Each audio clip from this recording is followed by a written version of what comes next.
Hi everyone, welcome to all of you behalf of Kushmanda Education. A loin does not have to prove it's a threat. You already know what the loin is capable of.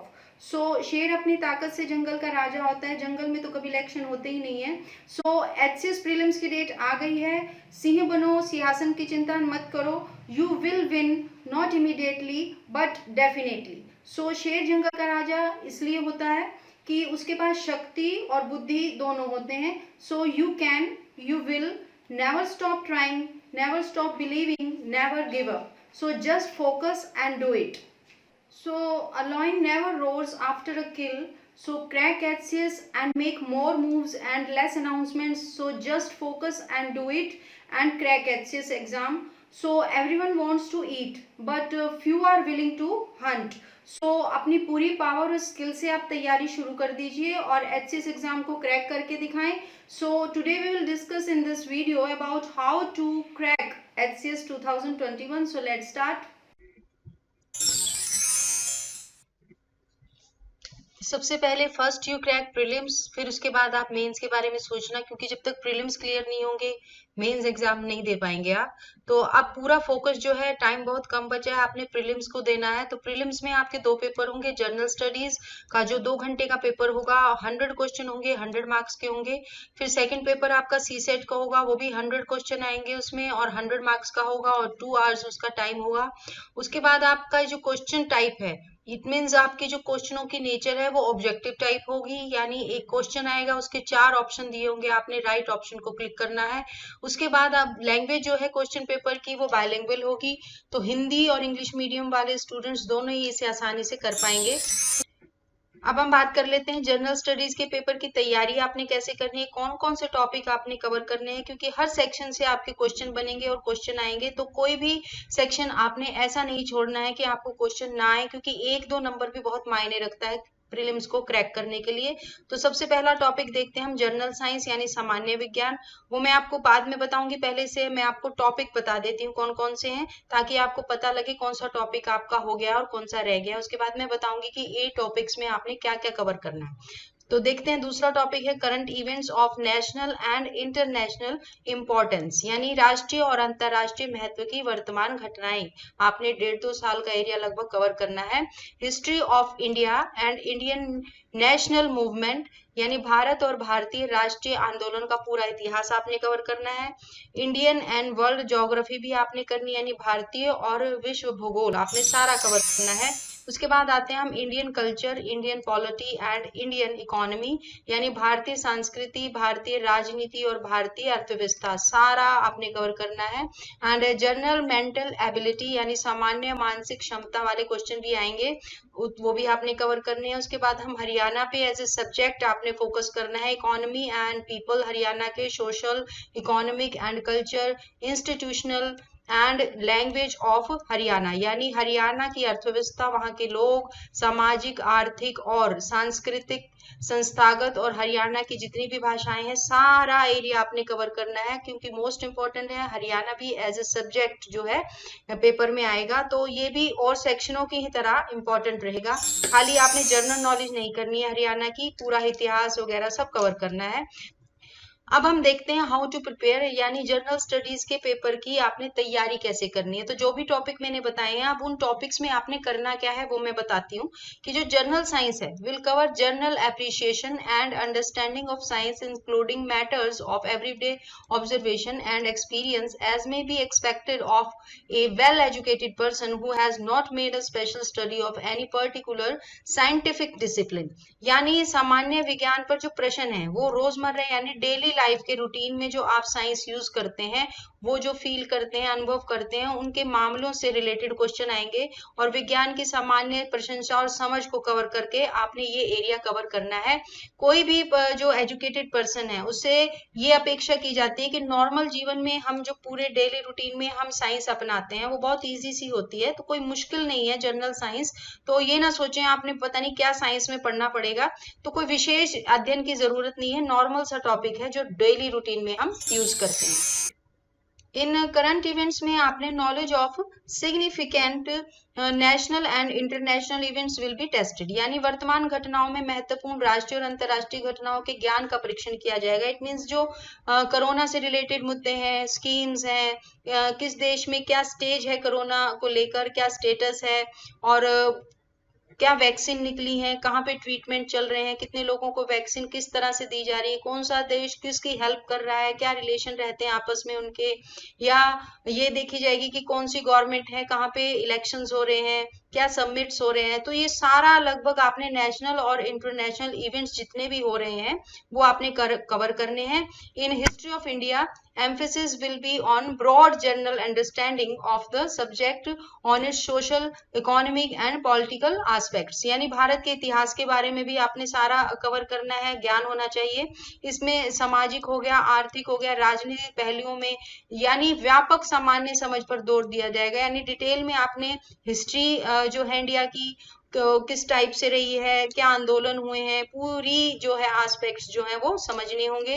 और question of the Indian national movement will relate to the nature and character of the 19th century resurgence, growth of nationalism and attainment of independence, यानी भारतीय राष्ट्रीय आंदोलन पर जो है प्रश्न आएंगे। 19वीं सदी के पुनरुत्थान हो गया, राष्ट्रवाद के विकास और स्वतंत्रता की प्राप्ति के लिए स्वरूप और चरित्र से संबंधित, मतलब किस किसने इसमें हिस्सा लिया, कौन जो है एकदम हीरो के रूप में उभरे, किसने आंदोलन स्टार्ट किए, कौन कौन उनमें शामिल हो गए। इस तरह से आपने जितने भी नेशनल मूवमेंट से रिलेटेड जो भी है, उसकी नेचर है, करेक्टर है, वो सारा एरिया आपने जो इंडिपेंडेंस को लेकर, नेशनलिज्म को लेकर हमारे देश में हुए हैं विद्रोह, आंदोलन, सब आपने कवर करने हैं इस एरिया में। अब आते हैं हम ज्योग्राफी पे। In geography emphasis will be on geography of India. Questions on the geography of India will relate to physical, social and economic, यानी भूगोल में भारत के भूगोल पर जोर दिया जाएगा। भारत के भूगोल पर जो प्रश्न जो है कैसे आएंगे, भौतिक, सामाजिक और आर्थिक से संबंधित होंगे। ये जो प्रश्न है जो ज्योग्राफी से रिलेटेड होंगे। तो geography of the country including the main features of Indian agriculture and natural resources, यानी देश का भूगोल हो गया जिसमें भारतीय कृषि और प्राकृतिक संसाधनों की मुख्य विशेषताएं, ये सब एरिया आपने कवर करना है, ये शामिल होंगे। तो questions on Indian polity and economy will test knowledge on the countries and political system and constitution of India, यानी भारतीय राजनीति और अर्थव्यवस्था पर सवाल, देश की राजनीति व्यवस्था पर सवाल आएंगे, भारत के संविधान पर सवाल आएंगे, तो सारा संविधान कवर करना है।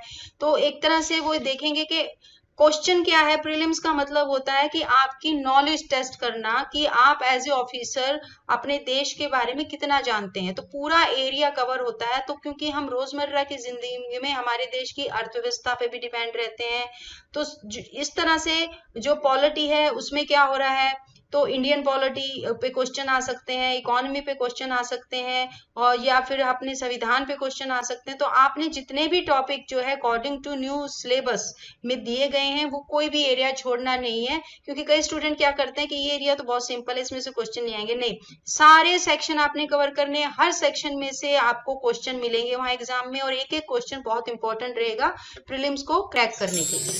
उसके बाद देखो जैसे पंचायती राज हो गया, सोशल सिस्टम्स हो गए, and economic developments in India हो गया, ऑन जनरल मेंटल एबिलिटी से रिलेटेड क्वेश्चन हो गए। The candidates will be tested on reasoning and analytical abilities, यानी भारत में पंचायती राज, सामाजिक व्यवस्थाएं होगी, आर्थिक विकास हो गया, उससे रिलेटेड क्वेश्चन हो गए, सामान्य मानसिक क्षमता पर रिलेटेड क्वेश्चन है, एंड उम्मीदवारों को जो है तर्क और विश्लेषणात्मक क्षमताओं पर जो है परीक्षण किया जाएगा, यानी उनका टेस्ट होगा उनकी एबिलिटी का।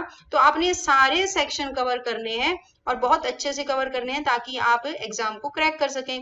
क्योंकि from every section 10 to 15 question will be come in HCS 2021, यानी कोई भी सेक्शन आपने कमजोर नहीं समझना है कि इसमें से कम क्वेश्चन आएंगे, क्योंकि एग्जामिनर पे डिपेंड है वो किस में से 10 दे, किस में से 15 दे। लेकिन आपने जो है ये मान के चलना है कि आपका सारा सेक्शन कवर होना चाहिए कि कहीं से भी क्वेश्चन आए तो आप कर पाए।